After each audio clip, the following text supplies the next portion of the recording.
ଖାଇବାକୁ ଭଲ ଲାଗୁନି। ଚିକିର ବାପା ମା ନା ତାକୁ କେତେ ଭଲ ଭଲ ଖାଇବା ଦିଅନ୍ତି ଜାଣିଛ? ମାଛ, ମାଂସ, ବିରିୟାନୀ, ପାଏସ ଏମିତି ଆହୁରି ଅନେକ କିଛି। ମାରେ ଚିକିର ବାପା ଜଙ୍ଗଲ ବାହାରେ ବ୍ୟବସାୟ କରି ଅନେକ ଟଙ୍କା ରୋଜଗାର କରନ୍ତି।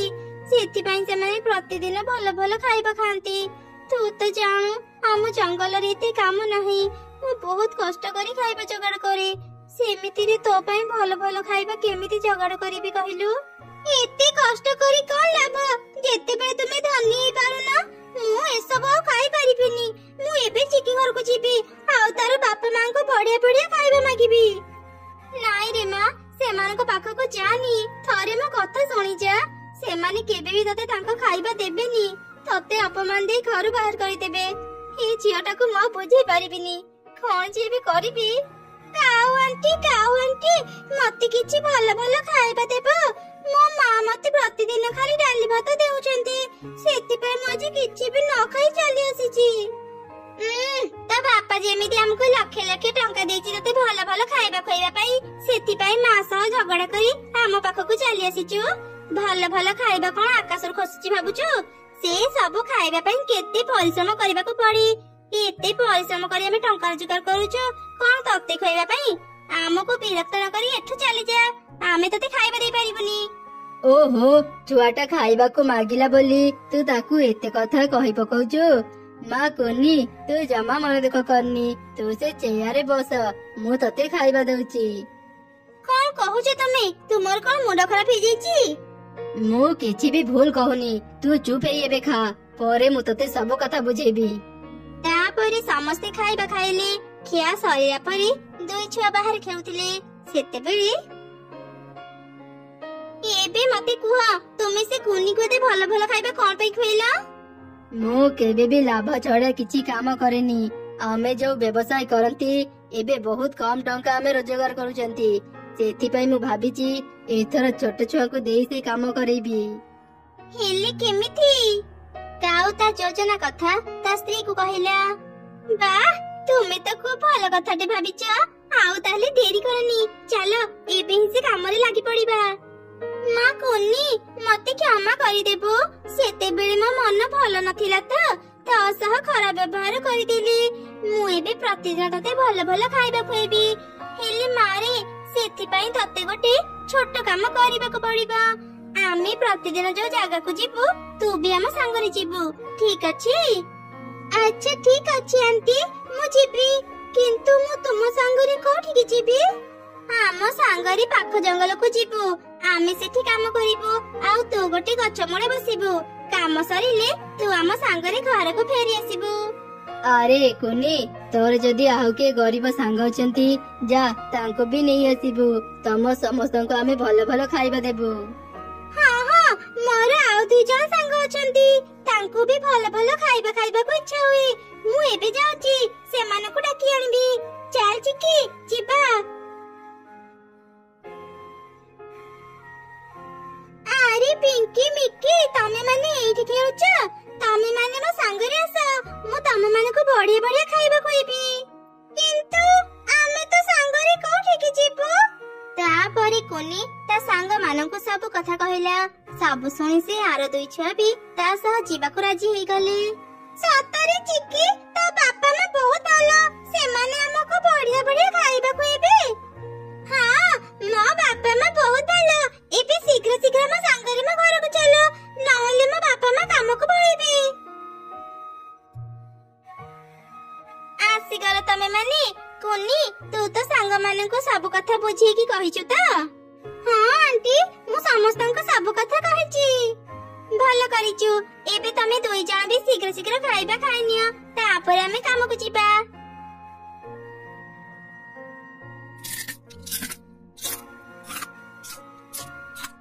ଏଇ ତମେ ମାନେ ମନ ଦେଇ ଶୁଣ। ଯଦି ରାସ୍ତାରେ ନିଜ ବାପା ମାଙ୍କ ସହ ଦେଖା ହେଇଯାଏ ତମେ ମାନେ କହିବ ଯେ ତମେ ମାନେ ନିଜ ନୂଆ ସାଙ୍ଗ ଘରକୁ ବୁଲିବା ପାଇଁ ଯାଉଛ। ଆମ ସାଙ୍ଗରେ ଯାଉଛ ବୋଲି ଜମା କହିବନି, ନହେଲେ ତମ ବାପା ମା ତମ ମାନଙ୍କୁ ଛାଡିବେନି ଆଉ ତମେ ମାନେ ବଢିଆ ବଢିଆ ଖାଇବା ଖାଇପାରିବନି। ଏବେ ଆମ ପଛେ ପଛେ ଆସ। ଏମିତି 2 କାଉ ସବୁ ଛୁଆଙ୍କୁ ଧରି ପାଖ ଜଙ୍ଗଲକୁ ଗଲେ। ମା କୁନି ଚିକି ତମେ ଦୁଇ ଜଣ ଏଇ କଳା ଚଷମା ପିନ୍ଧି ଆଉ କାନରେ ତୁଳା ଦେଇ ଗଛ ମୂଳେ ବସି ରୁହ। ଯେତେ କଷ୍ଟ ହେଲେ ବି ଜମା ଚଷମା ଖୋଲିବନି କି ପଦେ କଥା ବି କହିବନି। ଚୁପଚାପ ବସି ରହିବ। କେହି ତମ ପାଖକୁ ଆସିଲେ ବି ତା ସହ କଥା ହେବନି। ଆମେ ଏବେ ଆମ କାମ କରୁଛୁ। ଆମେ ନ ଆସିବା ଯାଏ ତମେ ମାନେ ଏଠୁ ଉଠି କୁଆଡେ ବି ଯିବନି, ନହେଲେ ତମ ମାନଙ୍କର ବିପଦ ହେବ। ବୁଝିଲ? ଠିକ ଅଛି ଆଣ୍ଟି, ଆମେ ବୁଝିଗଲୁ। କିନ୍ତୁ ତମେ ମାନେ କୋଉଠି କାମ କରିବାକୁ ଯିବ? ଏଇ ଯୋଉ ପାଖରେ ଜମି ଦେଖୁଛ, ଆମେ ସେଇଠି କାମ କରିବୁ। ପିଙ୍କି ମିକି ଚାଲ, ତମେ ମାନେ ଆଉ ଗୋଟେ ଗଛ ତଳେ ବସିବ। ଗୋଟେ ଗଛ ମୂଳେ ଦୁଇଟା ହିଁ ଛୁଆ ବସି ପାରିବେ, ତାଠୁ ଅଧିକ ନୁହଁ। ଆମେ ଯେମିତି କହୁଛୁ ତମେ ମାନେ ସେମିତି କରିବ। ଠିକ ଅଛି? ଘରକୁ ଫେରିଲେ ମୁଁ ତମ ସମସ୍ତଙ୍କୁ ବଢିଆ ବଢିଆ ଖାଇବା ଖୁଆଇବି। ଠିକ ଅଛି, ଆମକୁ ବି କଳା ଚଷମା ଦିଅ।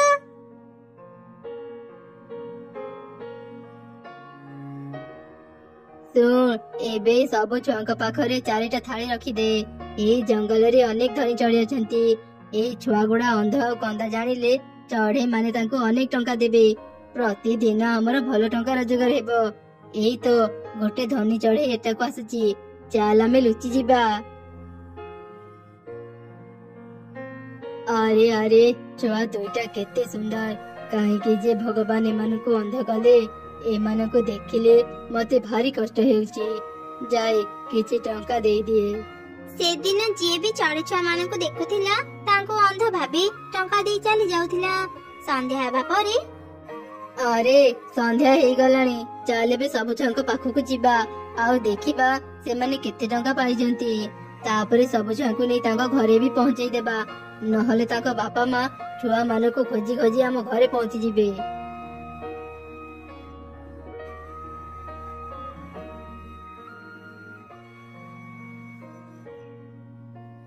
ଆରେ ତାଙ୍କ କାନରୁ ତୁଳା ଆଉ ଚଷମା ଖୋଲିଦେ। ଏବେ ଆମ କାମ ସରିଗଲା, ଚାଲ ଘରକୁ ଯିବା। ତାପରେ କାଉ ମାନେ ସବୁ ଛୁଆଙ୍କୁ ଧରି ନିଜ ଜଙ୍ଗଲକୁ ଫେରିଲେ। ଘରକୁ ଫେରିଲା ପରେ କାଉ ମାନେ ସବୁ ଛୁଆଙ୍କୁ ଗୋଟେ ଗୋଟେ ବିରିୟାନୀ ପ୍ୟାକେଟ ଦେଲେ। ଆଜି ତମେ ମାନେ ଘରକୁ ଯାଅ, ଘରେ ଯାଇ ବିରିୟାନୀ ଖାଅ। କାଲି ସକାଳେ ପୁଣି ଆମ ଘରକୁ ଆସିବା, ଆମେ ତୁମକୁ ବଢିଆ ବଢିଆ ଖାଇବା ଖୁଆଇବୁ। କିନ୍ତୁ ଆଣ୍ଟି, କାଲି ତ ଆମ ସ୍କୁଲ ଅଛି। ଆମେ ଯଦି ସ୍କୁଲ ବନ୍ଦ କରିବୁ ମା ଆମକୁ ରାଗିବେ। ତମେ ମାନେ ଗୋଟେ କାମ କର, ଘରେ ସ୍କୁଲ ଯାଉଛୁ କହି ଏଠାକୁ ଚାଲି ଆସ। ଆମ ଘରେ ବ୍ୟାଗ ରଖି ଆମେ ପାଖ ଜଙ୍ଗଲକୁ ଯିବା। ସ୍କୁଲ ଛୁଟି ସମୟରେ ଆମେ ଏଇ ଜଙ୍ଗଲକୁ ଫେରି ଆସିବା। ତାପରେ ତମେ ମାନେ ନିଜ ନିଜ ଘରକୁ ଚାଲିଯିବ। ଠିକ ଅଛି? ଆଚ୍ଛା ଠିକ ଅଛି ଆଣ୍ଟି, ଆମେ ଏବେ ସେମିତି କରିବୁ।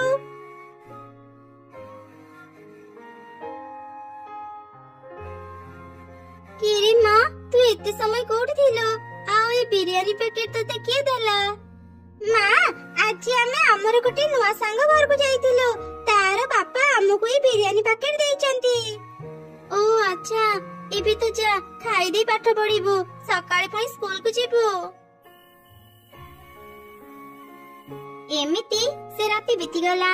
ପରଦିନ ସକାଳେ ସବୁ ଛୁଆ ସ୍କୁଲ ଯାଉଛୁ କହି କାଉର ଘରକୁ ଗଲେ। ସେଠି ସେମାନେ ସ୍କୁଲ ବ୍ୟାଗ ରଖି କାଉ ମାନଙ୍କ ସାଙ୍ଗରେ ପାଖ ଜଙ୍ଗଲକୁ ଗଲେ। ଏମିତି ଗୋଟେ ଦିନ, କିଛି ଦିନରୁ ମୁଁ ଦେଖୁଛି ଅନେକ ପିଲା ସ୍କୁଲକୁ ଆସୁନାହାନ୍ତି। କଥା କଣ? ମୁଁ ଆଜି ହିଁ ସେମାନଙ୍କ ଘରକୁ ଯିବି। ଆରେ ଚଢେଇ, ଭଲ ହେଲା ତୁମ ସହ ଦେଖା ହେଇଗଲା। ମୁଁ ଏବେ ତୁମ ଘରକୁ ଯାଉଥିଲି। ତୁମ ଝିଅ କୁନି ବହୁତ ଭଲ ପାଠ ପଢେ, କିନ୍ତୁ କିଛି ଦିନ ହେବ ସେ ସ୍କୁଲକୁ ଆସୁନି। ତା ଦେହ କଣ ଭଲ ନାହିଁ?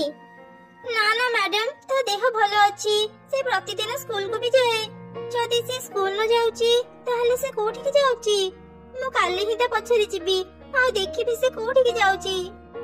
ଆଚ୍ଛା ଠିକ ଅଛି ଚଢେଇ, ମୁଁ ଏବେ ପିଙ୍କି ଆଉ ମିକିର ବି ଘରକୁ ଯାଏ। ସେମାନେ ବି କିଛି ଦିନ ହେଲାଣି ସ୍କୁଲକୁ ଆସୁନାହାନ୍ତି। ପରଦିନ ସକାଳେ ମା ଚଢେଇ ତା ଝିଅର ପଛେ ପଛେ ଗଲା ଆଉ ସବୁ ଘଟଣା ଦେଖିଲା।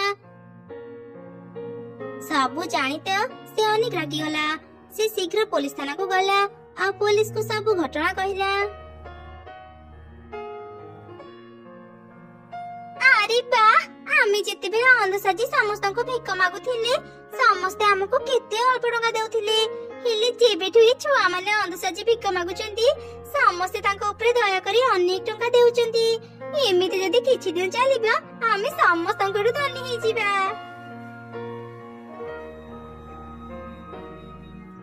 ଏଇ ଦେଖନ୍ତୁ ଚିଲ ଦିଦି, ପିଲାମାନଙ୍କୁ ଭଲ ଭଲ ଖାଇବାର ଲୋଭ ଦେଖେଇ ତାଙ୍କୁ ଅନ୍ଧ ସଜେଇ କେମିତି କାଉମାନେ ଭିକ ମଗଉଛନ୍ତି। ଏ କଳା ଚଷମା ଯିଏ ପିନ୍ଧେ ତାକୁ କିଛି ବି ଦେଖାଯାଏନି। କାନରେ ତୁଆ ଥିବାରୁ ଛୁଆମାନେ ଜାଣି ପାରୁନାହାନ୍ତି ତାଙ୍କ ସହ କଣ ହେଉଛି। ଏଇ ବଦମାସ କାଉ ଦଳ, କୋଉଠି ଅଛ? ଶୀଘ୍ର ଏଠାକୁ ଆସ।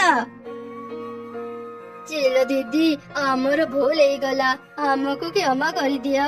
ଚଢେଇ, ତୁ ବି ଆମକୁ କ୍ଷମା କରିଦେ। ଆମେ ଆଉ କେବେ ଛୋଟ ଛୁଆଙ୍କୁ ଭିକ ମଗେଇବୁନି।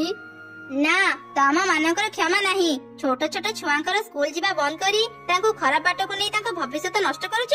ତମ ମାନଙ୍କୁ ତ ଉଚିତ ଶିକ୍ଷା ଦରକାର। ଏବେ ଚାଲ ଥାନାକୁ। ମା, ଏସବୁ କଣ ହେଉଛି? ମୁଁ କିଛି ବି ବୁଝି ପାରୁନି। ମାରି, ମୁଁ ତତେ ପରେ ସବୁ କଥା କହିବି। ତୁ ମୋ ସାଙ୍ଗରେ ଏକ ଘରକୁ ଚାଲେ। ସବୁବେଳେ ଗୋଟେ କଥା ମନେ ରଖିବୁ, ମାକୁ ମିଛ କହି କୌଣସି କାମ କରିବୁନି। ସେ କାମ ସବୁବେଳେ ଖରାପ ହେଇଥାଏ। ଆଉ ବାହାରେ ଯିଏ ଯାହା ବି କହୁ ସବୁ କଥା ଆସି ମାକୁ ଜଣେଇବୁ, ଠିକ ଅଛି? ତାପରେ ପୋଲିସ ଚିଲ ଦୁଇ କାଉଙ୍କୁ ବାନ୍ଧି ଥାନାକୁ ନେଇଗଲା। ଚଢେଇ କାଉ ଛୁଆକୁ ନିଜ ଘରେ ରଖିଲା। ସେ ନିଜ ଝିଅ ସହ କାଉ ଛୁଆକୁ ବି ସ୍କୁଲ ପଠେଇଲା।